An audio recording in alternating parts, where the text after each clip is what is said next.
Rebonjour les amis, vous êtes avec les Gilets jaunes constituants Pays de l'Uropoix et Pays du 93, donc Les Seine-Saint-Denis. racailles, ouais. Voilà, troisième tentative de faire une vidéo sur le retour du Mali. Ouais. Là, on passe par du Wi-Fi, ça va être plus compliqué pour nous censurer, Mm. mais en tout cas, Orange nous a bien censuré tout à l'heure.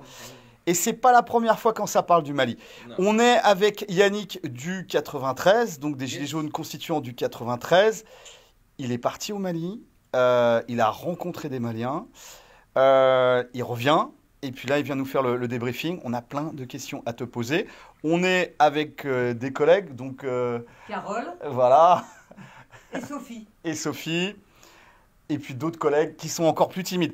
Alors, on a plein de questions à te poser sur la situation au Mali, Ouais. le combat du peuple malien pour la conquête de sa souveraineté juridique, politique, économique, comme le peuple français. Gilets jaunes français, peuple malien, même combat Yes. ou pas? Qui est l'ennemi? Est-ce qu'on est camarades de tranchées? Quelle est la situation au Mali? Qu'est-ce que fait la France là-bas? Mhm. Pourquoi? Voilà, il y a plein de questions. Ouais. On va commencer par une question très triviale. Qui t'a financé et pourquoi on t'a financé le voyage au Mali? Ouais. L'avion, l'hôtel, etc. L'opération, Ouais. la suite de l'opération Chamalière. Voilà, je te laisse parler. Ouais, bah effectivement, la question est simple, la réponse est simple, hein, c'est la diaspora malienne présente principalement donc, en Île-de-France. Il faut savoir qu'effectivement, aller au Mali avec l'avion, l'hôtel, etc., ça a un coût, hein, rien que l'avion aller-retour, 1200, 1300 euros, donc moi, avec mon salaire d'ouvrier, je ne peux pas payer ça. Et pourquoi la diaspora malienne a financé ce voyage? Parce que c'est la première fois qu'il y avait des gilets jaunes en Afrique, qui venaient dire, nous qui représentons la vraie France, nous sommes solidaires de tous les peuples du monde, dont le peuple malien, qui veulent se libérer de l'oligarchie. Et d'ailleurs, très, très très belle expérience du point de vue d'une maturité des peuples en général et de la maturité du peuple malien en particulier. Il faut savoir que là-bas, 80-90% des gens sont analphabètes, hein. Ça n'empêche pas que leur pensée politique est claire sur le fait qu'il y a une oligarchie qui tyrannise tous les peuples. Et beaucoup de Maliens ont vu à la télévision ces gilets jaunes, c'est-à-dire ces Français, être sous le coup d'une tyrannie policière, de voir des yeux perdus, des mains arrachées, etc. Ça, c'est des choses qu'ils avaient à l'esprit, qu'ils ont toujours à l'esprit. Beaucoup de Maliens m'ont dit, toi, tu représentes la vraie France. Les gilets jaunes représentent la vraie France. Donc il n'y a pas de problème. Parle Le Malien fort. de la rue, Parle le fort, Yannick. commerçant, voilà. Alors, porte la Donc le voix. financement, c'est que donc c'est diaspora malienne. Pourquoi elle nous a financé? Parce que tout simplement, on a fait un certain nombre d'opérations ensemble depuis 2 ans. Depuis mars 2019, où on avait été à Chamalières, à côté de Clermont-Ferrand, on avait dénoncé le franc CFA en disant franc CFA, euro, même problème, même esclavage des peuples. On avait tendu la bannière devant Ouais. l'entrée, puis De on avait l'imprimerie. voilà, et après De on la avait été France. voir les collègues au rond-point juste à côté. Yes, exactement. Et donc, depuis mars 2019, où on avait fait cette opération-là à Chamalières, jusqu'à décembre 2020, où on a envahi, occupé l'entrée de la tour de Vincent Bolloré dans les Hauts-de-Seine avec nos amis de Urgence panafricaniste, dont le président s'appelle Kémy Séba. Donc, on était une petite centaine de gilets jaunes et de panafricains à faire ça. Il y a eu tout un travail de terrain qui a été quelque part récompensé par la diaspora malienne en disant venez au Mali, venez aider le peuple malien à sa libération. Et donc voilà, on a fait un certain nombre de choses avec eux du 16 au 23 janvier dernier là-bas. Voilà. Alors, comment ça s'est passé? Quelle était la situation par rapport aux autorités maliennes, à l'armée française, à l'ambassade française? Voilà, ça a été tendu quand même. Ouais, tout à fait. Dès qu'on est arrivé le samedi 16 à l'aéroport international de Bamako, de Modibo Keïta, c'est le nom de l'aéroport, en hommage à un président tout à fait bon dans leur pays. En fait, on a appris avec nos amis donc, du mouvement Yere Wolo, Debout sur les remparts, qui est un mouvement patriotique là-bas. On en reparlera tout à l'heure, qui donc nous a accueillis, qui a fait un excellent travail pendant la semaine pour nous guider, pour nous inviter, pour nous présenter des personnes. Vraiment un très bon boulot qu'ils ont fait, très sérieux. Des gens très sérieux. Donc ils nous ont dit, voilà, en arrivant, bah, écoute, là, depuis 1 heure, il y a 2 employés de l'ambassade de France qui sont là, qui veulent vérifier que vous êtes bien arrivés, etc. J'ai dit, ah oui, alors, pour notre sécurité, surtout pour faire un petit rapport à qui de droit, on est là, on est arrivé, quoi. Et puis pendant la semaine, dans l'hôtel, on a vu des mouvements de personnes, de compatriotes. On se disait, ils étaient plus là en train de glaner des informations sur ce qu'on faisait, nos mouvements de va-et-vient dans la journée, que se préoccuper de notre sécurité. Alors, en Donc fait, voilà, c'est donc, flippant pour le pouvoir profond, c'est que Oui. le combat des Gilets jaunes peut s'exporter à l'international et qu'il y aurait une solidarité entre les peuples C'est français et maliens. Trois choses. Un, c'est la première fois qu'il y avait des gilets jaunes en Afrique. Deux, une compréhension profonde du peuple malien que les gilets jaunes, c'est la vraie France. Et trois, en fait, le peuple malien aujourd'hui est contre la présence de l'armée française au Mali et dit l'armée française travaille plus pour les intérêts oligarchiques français, pour le pillage des ressources de notre pays, que réellement la lutte contre le terrorisme. Donc c'est la dénonciation de la France-Afrique, c'est la dénonciation de tout ça.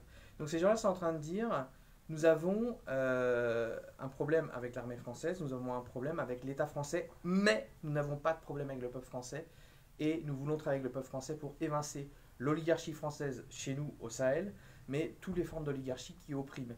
Et encore une fois, je reviens sur ça, beaucoup de gens, le malien de la rue, le commerçant, l'avocat, le professeur, le conférencier, le jeune qui me reconnaît dans la rue, et qui, parce qu'on a fait une conférence de presse qui a été extrêmement vue, et qui me dit, voilà, on est ensemble en Mbeya, en Bambara, langue qui est parlée par 40 millions de personnes, et comme je vous ai dit, hein, les Maliens, 80-90% sont analphabètes, beaucoup ne comprennent pas le français, mais ils comprennent très bien leur langue usuelle qui est le Bambara.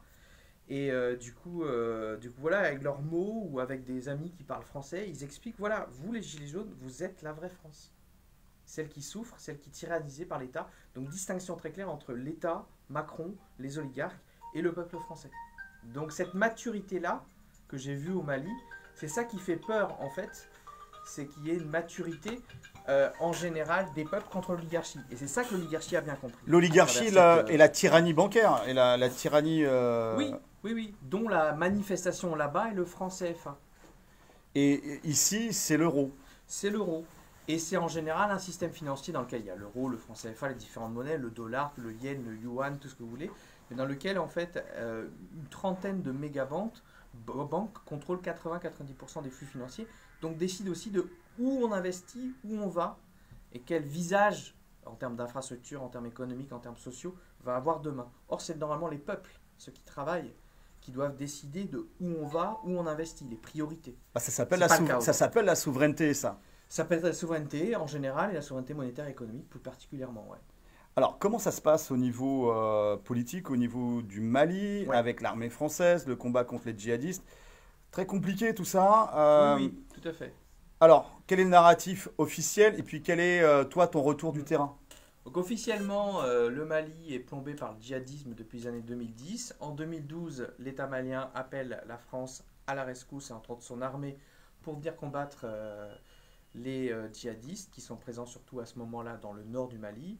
Opération Serval lancée avec François Serval, gros succès. Attends, excuse-moi, lancée avec François Serval? Opération Serval lancée par François Hollande. Ah, François Hollande, tu qui à avais dit l'époque François président Serval. 2012. Voilà. Donc c'est l'opération Gros succès. Serval, d'accord. Gros succès.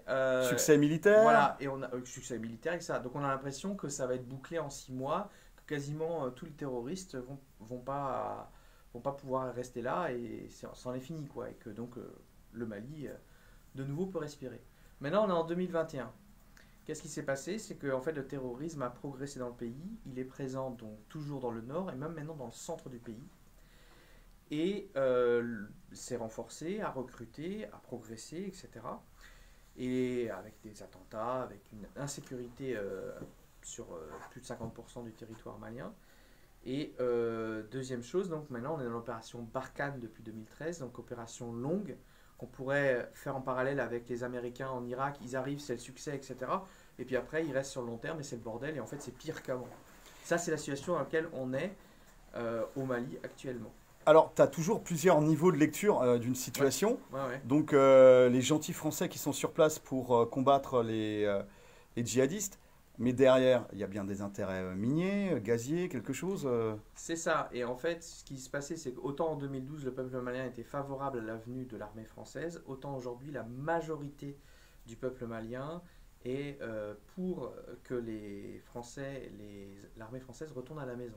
Oui, quand tu dis Savoir les Français, Le c'est mouvement l'armée Yere- française. Oui, Hein, l'armée voilà. française. Le mouvement Yerebolo a signé une pétition, tout un travail de terrain. Plus de 3 millions de Maliens ont signé cette pétition en faveur donc, de bouter l'armée française en dehors du Mali. Il faut savoir qu'ils sont 20 millions, les Maliens.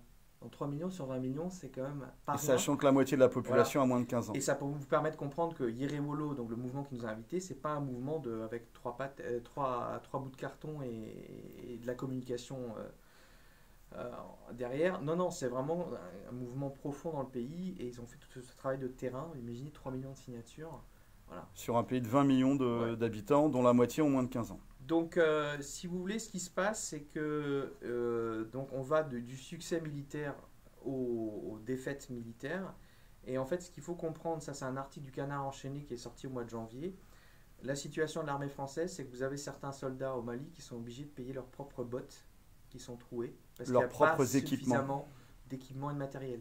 Il faut savoir que selon l'article du Canard enchaîné, donc, qui a ses sources auprès de militaires, 20% des morts des soldats français au Mali sont liés au fait qu'ils avaient du matériel pas adapté. Par exemple, des tanks qui roulent sur des mines et ça explose et les tanks sont pas équipés suffisamment. Alors, et du coup, les mecs meurent. En Alors fait, qu'ils devraient pas, parce qu'ils devraient avoir du matos qui est il y a un adéquat. matériel vieillissant dans 20% l'armée des morts. française. Il y a un matériel Canard vieillissant dans l'armée française. Voilà. Pour tout ce qui est OPEX et opérations extérieures, Mhm. les soldats, s'ils veulent avoir un minimum de qualité, sont obligés de dépenser sur leur denier personnel pour s'équiper. C'est ça. Il y a des collègues qui nous avaient fait des retours, etc. Mhm. Donc, ouais, c'est la chair à canon. Enfin, voilà. C'est ça. Mais Donc c'est pas tout le propos qui est dit là et même toute la réflexion qui est au Mali, c'est pas contre le soldat français, le français en tant que tel. C'est le soldat français comme malheureusement un pion de l'oligarchie française qui est celle qui a financé Emmanuel Macron et qui demande un retour sur ascenseur. C'est des gens comme Martin Bouygues, c'est des gens, alors Vincent Bolloré est moins présent au Mali, mais c'est des gens comme Vincent Bolloré. Bolloré, C'est on le encore- retrouve à Canal+, hein, c'est ça? Oui, Voilà. tout à fait. Et quand vous allez dans les rues de Bamako, vous voyez des publicités, c'est Orange, Canal+, Bouygues, etc. C'est pas des entreprises maliennes, parce que le pays est complètement dévasté. Donc c'est aux mains déjà, du point de vue commercial, de l'oligarchie française, mais aussi donc du point de vue des ressources. C'est la question du gaz, la question du pétrole, la question de ce qu'on appelle l'eau sous le désert, etc. etc. C'est Total.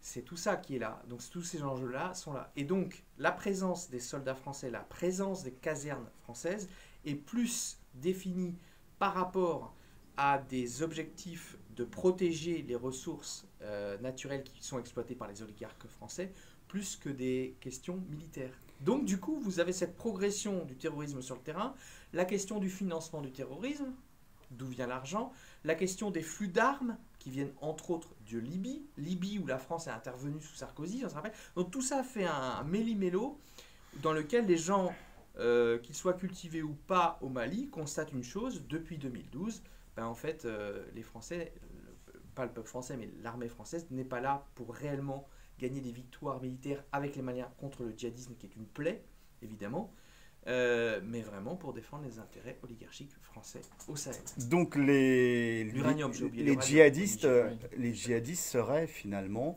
un très bon prétexte pour maintenir une prédation Oui. colonialiste. Et contrairement à ce que disait Macron, moi je ne suis pas un néoconservateur comme les Américains, il fait exactement la même politique que les néoconservateurs américains, c'est-à-dire à un moment donné, au nom de la démocratie, on intervient dans un pays. En fait, on est là pour des questions de ressources, des questions d'influence. Et en fait, c'est le bordel. L'Irak, c'est plus le bordel qu'avant. Ça ne veut pas dire que Saddam Hussein est un type très bien. La Libye, c'est pareil. Et le Mali, en fait, c'est pareil. Parce qu'à un moment donné, les vraies questions qu'on doit se poser, c'est si l'État français, qui représente normalement les intérêts du peuple français, combat réellement le terrorisme au Mali, quid de la relation avec le Qatar et l'Arabie Saoudite? Qui finance? Parce qu'aujourd'hui, ce que me disent les amis maliens, c'est que depuis 2013-2014, c'était vraiment embrigader idéologiquement les gens, et entre autres les jeunes, mais aussi la question du financement. Donc, quid de notre rapport avec l'Arabie Saoudite ici en France, si on veut vraiment combattre le djihadisme au niveau international et entre autres au Sahel?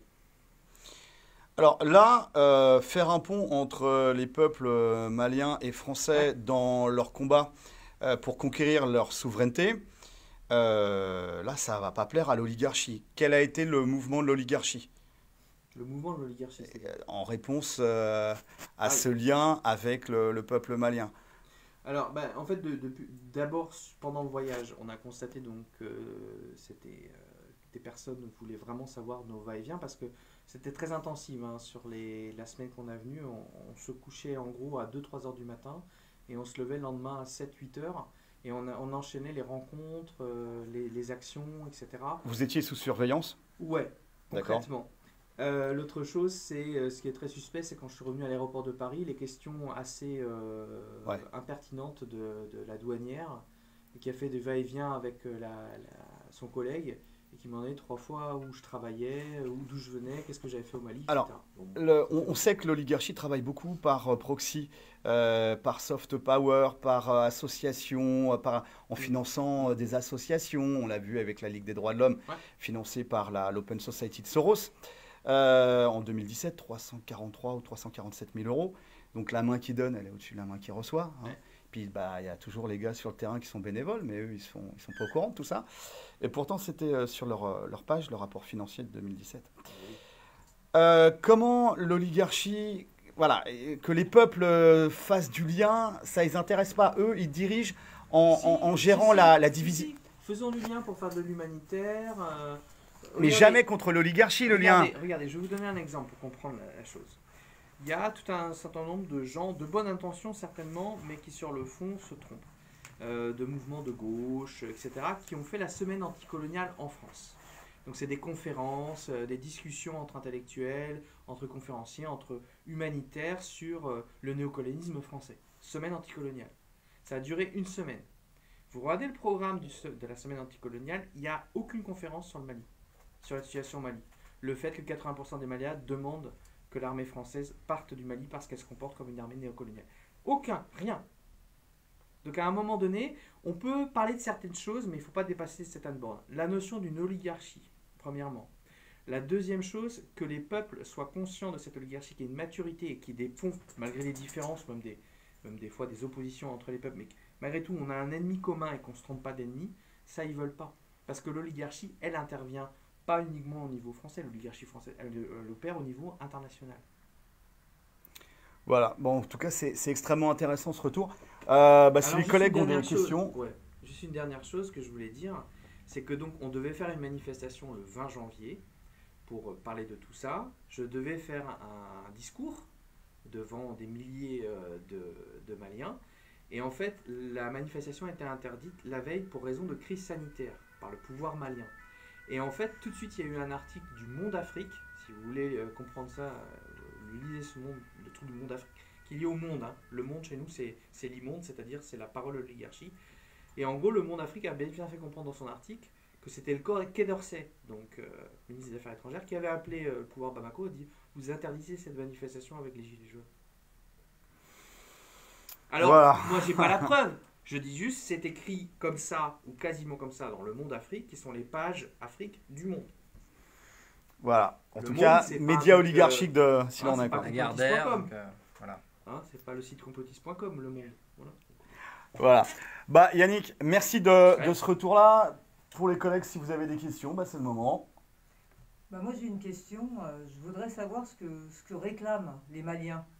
On voit bien que les Gilets jaunes interviennent en France et également au Mali. Ouais. Mais qu'est-ce qu'on peut faire? Qu'est-ce qu'on peut faire, nous, ici en France, à part dénoncer ce que tu es en train de faire, expliquer ce qui se passe là-bas, mais qu'est-ce qu'on peut faire de concret pour leur venir en aide? Et surtout, les gens que tu as rencontrés, ces gens-là, qu'est-ce que ces gens réclament? Parce que à chaque fois qu'on a des revendications, on a des besoins. Oui. Quels sont les besoins des Maliens actuellement? Ils ont d'énormes besoins. Oui, bien sûr. Mais qu'est-ce qu'on t'a demandé sur place? Ouais, d'énormes besoins, ça fait partie des pays les plus pauvres du monde. D'ailleurs, sur l'ensemble des pays les plus pauvres du monde, en bas de l'échelle, c'est les pays de la zone franc CFA. Donc c'est bien la preuve que ça marche pas bien, le système de coopération avec la France. Mais en fait, pour répondre à ta question, c'est qu'est-ce que le peuple malien peut nous donner comme inspiration? Il s'est levé cet été de l'année dernière, l'été 2020. La goutte d'eau qui a fait déborder le vase, bon déjà le type qui était au pouvoir, qui s'appelait Ibrahim Boubacar Keïta, c'est un corrompu, etc. Donc il y avait plein de problèmes. Voilà. Mais la goutte d'eau qui a fait déborder le vase, c'est quand il a voulu imposer les mêmes mesures de confinement au peuple malien que celles imposées actuellement en France, entre le couvre-feu des commerces à 20h. Ça a mis le feu aux poudres. Le peuple malien est sorti en grande quantité dans les rues. Et c'est le peuple malien qui est parti voir les militaires en disant « Vous me virez ce corrompu et on fait autre chose ». Donc maintenant, ils ont un Conseil national de transition qui est en cours, où ils vont réécrire la Constitution au sein de ce CNT. Donc je veux dire, d'abord, le peuple malien nous inspire par rapport à ça. Excuse-moi, Ouais. cette réécriture de la Constitution, Oui. c'est intéressant, on s'appelle les constituants quand même. Oui, oui. Euh, qui donc la réécrit? Alors, c'est les représentants Ah, au sein du CNT. avec c'est du 117 mandat impératif et révocatoire Pas ou- vraiment, pas vraiment. Pas vraiment. Pas vraiment. Mais au sein du CNT, moi j'ai rencontré une partie d'entre eux, dont Salif Keïta, qui est connu d'abord comme un grand chanteur malien et africain. Mais lui, il fait partie du CNT et c'est vraiment un incorruptible et un incorrompu. Donc il y a des gens vraiment de valeur au sein du CNT, mais c'est dans un cadre représentatif, ils sont 117 et ils ont à peine commencé leurs travaux donc de réécriture de la Constitution. Pour revenir à la question de Carole, les besoins sont immenses au Mali, mais ce qui est très intéressant, c'est que les Maliens sont conscients qu'au moment de l'indépendance en 1960, il y avait un grand président qui s'appelait Modibo Keïta qui voulait développer son pays et qui a fait vraiment le job, qui a fait vraiment le travail de développer économiquement et socialement le pays pour et par le peuple. Et ça a été détruit, le mec a été assassiné en 1968. Il a même voulu sortir du franc CFA en 1963 pour faire le franc malien. C'est-à-dire là, si on veut se développer, si on veut être souverain, si le peuple veut pouvoir profiter des fruits de son travail, première chose, on va récupérer notre monnaie et investir où on veut, dans Fallait la pas. culture, etc. Fallait Le pas. mec a été Voilà. assassiné en 1968, tout son héritage a été détruit. Vous avez aujourd'hui des lignes de chemin de fer, vous avez des détritus. Mais avant, il y avait des lignes de chemin de fer pour commencer à développer les échanges entre les villes, etc. Et ça, les gens en sont conscients. Et j'ai rencontré des gens de la famille de Modibo Keïta, entre autres une de ses filles, qui me disait, nous c'était la traversée du désert, de la mémoire de Modibo Keïta. Personne ne s'adresse à nous, ni les journalistes, ni les gens, ni les intellectuels, ni les universitaires, depuis des années et des années. Et là, depuis la révolution qui est arrivée en été, on n'arrête pas de dire non à des gens qui veulent nous rencontrer, qu'on raconte notre histoire, etc. Tellement, voilà. Et elle dit, ça fait du bien au cœur parce que quand quelqu'un s'est battu, c'est pas la personne, mais les idées qu'il a défendues, de savoir qu'elles sont oubliées, qu'on n'en parle plus, c'est triste, surtout quand c'est son père. Et de voir qu'à un moment de révolution, les gens cherchent des inspirations, des exemples positifs, même si le type n'est pas parfait, mais qu'il a fait des choses bonnes. Et que voilà, le peuple se souvienne de ça et vont plus loin quelque part, ça fait bien. Mais les besoins sont énormes, mais le peuple malien est conscient de où ils viennent et où ils veulent aller maintenant. Donc les besoins sont énormes, mais là, ça se focalise sur, on veut plus de l'oligarchie française chez nous, on veut se développer par nos propres moyens, on veut faire nos propres erreurs, même si on se trompe, même si on veut que ce soit nous qui soyons aux manettes. Donc ça, c'est la chose que moi j'en parle un peu avec émotion parce que vraiment c'est pas juste le professeur du coin ou l'université du coin qui a une éducation, qui est capable de former. Même le mec de la rue, il m'expliquait ça avec ses mots, quoi. Vraiment. C'est tous les gens que tu as pu rencontrer qui t'ont parlé de ça. Ils sont tous d'accord avec ça, ils n'en peuvent plus. Parce que j'ai fait une conférence de presse avec les collègues et en fait, moi je connaissais pas les médias maliens, moi j'avais plein de micros devant moi, j'ai dit ce que j'avais à dire, mon sentiment, etc. Et en fait, en regardant quelques jours après, on a à peu près, parce que c'est difficile d'avoir une audiométrie ou une télémétrie au Mali, c'est pas pareil qu'en France, mais j'ai commencé à regarder des articles qui parlaient de moi en fait. Et en fait, j'ai vu un article de bamadam.net où ça parlait de ce que j'avais dit en tant que gilet jaune, etc. J'ai même montré les photos de Jérôme et d'autres gilets jaunes qui avaient perdu. J'avais imprimé une centaine de copies, j'ai distribué à tous les journalistes. Les gens étaient choqués en fait, il y avait des gens même en larmes en voyant des gilets jaunes avec l'œil qui saignait, photo de Marie-Laure, photo de Jérôme. Les gens, bien sûr, ils avaient vu ça, mais c'était un peu... ça faisait quelques temps, et leur rappeler que voilà comment l'oligarchie française se comporte en France, chez nous. Et voilà, les gens c'était très... Mais en fait, j'ai découvert donc cet article de bamada.net qui avait 600 000 likes. Je me dis, merde, en fait, c'est énorme. Et en regardant un peu, on a touché 3 à 4 millions, voire même 5 millions de Maliens avec la conférence de presse qui précédait donc la manifestation. Donc ça montait. C'est la manifestation, il devait y avoir beaucoup de monde.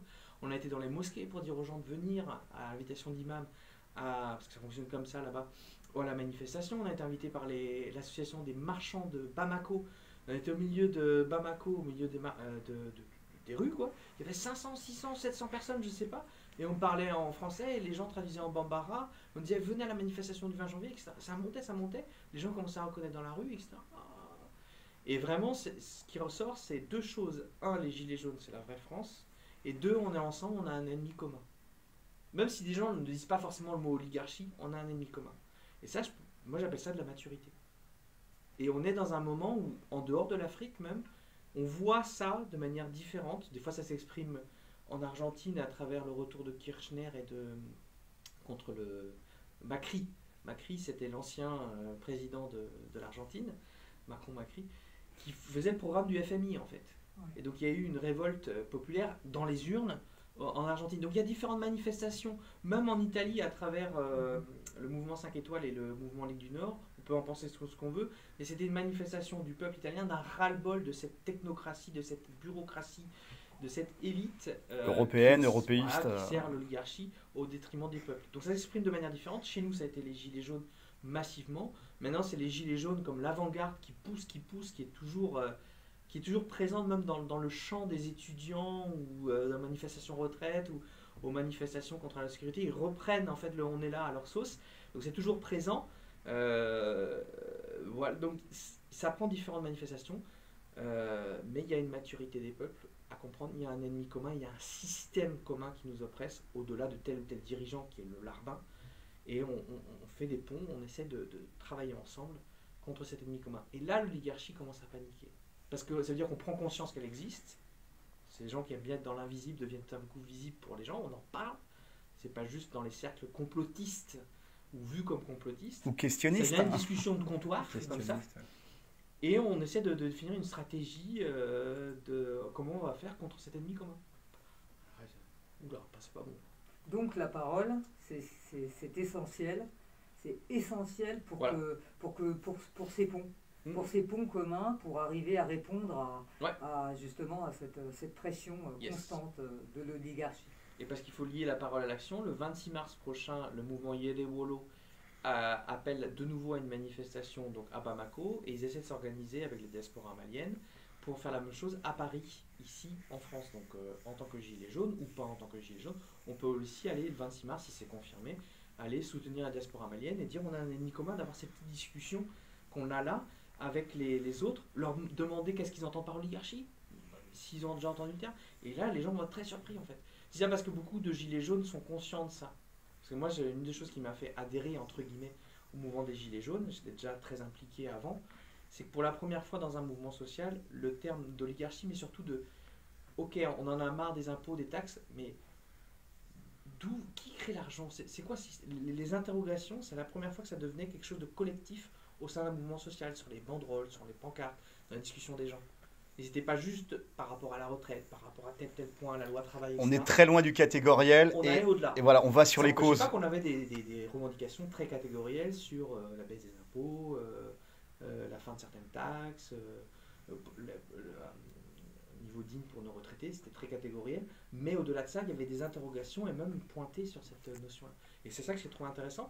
Et quand vous le voyez à l'autre bout du monde, à 5000 km de là, et des gens qui ne sont pas des gilets jaunes, mais qui dans l'âme sont des gilets jaunes, qui ont les mêmes interrogations et qui disent on a un ennemi commun, ça vous fait quelque chose. À suivre alors. Voilà les amis, merci pour tout. Merci aux collègues, merci à Yannick. On reviendra sur le futur. Donc là, le premier échelon, c'est cette manifestation. Le 26 mars. 26 mars. Donc il y aura certainement une manifestation à Paris aussi. Probablement on est en train de voir avec les amis de la diaspora malienne pour que ça ait lieu. Voilà. Et ça, l'oligarchie, elle veut pas. Elle veut pas, donc elle va essayer de caricaturer notre propos. On a eu plein de problèmes. J'ai voulu faire un live avec Issa Cissé, qui est un Malien, pour expliquer ce lien avec des cartes à l'appui entre la présence de l'armée française et les ressources. Il y a eu plein de bugs, machin. Il me dit ça fait 2 jours que ça bug, alors que jusque-là, il n'y a jamais eu de problème. Comme par hasard. Comme par hasard. Donc, bah c'est Orange. C'est oui, Orange Mali. Voilà. Aussi, on ne sait pas, mais en tout cas, c'est très chiant. Et voilà, il y a des panafricains de carton qui nous ont attaqués sur les réseaux sociaux depuis qu'on est revenu du Mali. Il y a des gilets jaunes de l'Essonne qui essayent de nous attaquer, des gens liés à la France Insoumise, et c'est triste, parce que c'est des gens, je ne dis pas que toutes les personnes à la France Insoumise pensent comme ça, mais certaines personnes des milieux de gauche, souvent, on dit nous c'est le monopole de la charité, donc nous c'est le monopole de la parole par rapport à nos amis africains. Et là vous avez des gilets jaunes qui ne sont pas dans notre radar, qui vont au Mali avec des patriotes maliens, avec Kimi Sema, avec Salif Keïta, avec des gens du CNT. Oh, mais ceux-là, on les contrôle pas. Et puis, et que font les mouvements de gauche qui sont dans une pensée de défendre l'Afrique par rapport à la France-Afrique, par rapport au France-CFA? Moi, je vois sur les réseaux sociaux, vous avez mis en base, je dis, mais putain, mais ce qu'ils font les constituants chamaliens, on devrait le faire. Putain, ce qu'ils ont fait à la Tour Bolloré, on devrait le faire. Bah faites-le les gars. Donc n'attendez pas que votre syndicat, votre parti vous donne l'aval, faites-le. Et s'ils sont pas contents dans leur parti ou syndicat, vous leur demandez pourquoi. Bah, Pourquoi soit démissionner, Pourquoi soit monter votre propre structure. Parce que tout ce qui est structure pyramidale, opaque et autoritaire, comme les partis politiques actuels et les syndicats actuels, font partie du problème, vous le savez bien. Ce ne sont que des rouages de transmission du pouvoir oligarchique qui nous saigne. Et vous le savez, parce que c'est ça qui nous a poussés au combat et à sortir sur les ronds-points en manif et en opération. Donc voilà, c'est la fin des partis traditionnels, c'est la fin des syndicats traditionnels. Vive la révolution, vive la évolution, voilà, vive la souveraineté du peuple, vive le bien commun, vive la justice, vive la dignité. Force et honneur les amis, on lâche rien. Et vive les gilets jaunes. Ah ouh